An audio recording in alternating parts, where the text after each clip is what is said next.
நான் எந்த veg restaurant போனாலும் யோசிக்காமல் ஆர்டர் பண்ணுறது இந்த தோசை. அதுவும் இந்த மாதிரி மொறுன்னு இருந்தா.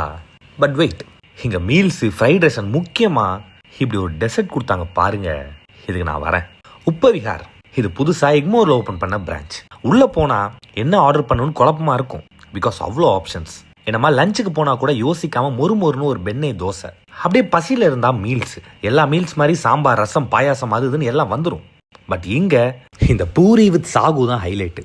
ஒரு லைட்டாக பசி இருந்தா இந்த பிசிபிலாபாத் ஒரு க்ரீமியாக ஒரு தயிர் சாதம், அதுவும் இந்த பிசிபிலாபாத் கூட ஒரு கோபி மஞ்சூரியனை பேரிங்காக போட்டிங்க. இல்லை சைனீஸ் பிடிக்குமா, அப்போ ஃப்ரைட் ரைஸ் சாப்பிடாம எப்படி? இப்படி ஒரு பன்னீர் ஃப்ரைட் ரைஸ், பன்னீர்லாம் தாராளமாக இருக்கும். அண்ட் இது கூட கோபி மஞ்சூரியன் கூட ஒரு பெர்ஃபெக்ட் பேராக இருக்கும். எவ்வளோ சாப்பிட்டாலும் கொஞ்சம் கேப் விட்டுக்கோங்க. பிகாஸ் இந்த சிரோட்டி, இந்த கர்நாடகா டெசர்ட்டை ஃபர்ஸ்ட் டைம் நான் சாப்பிட்றேன்.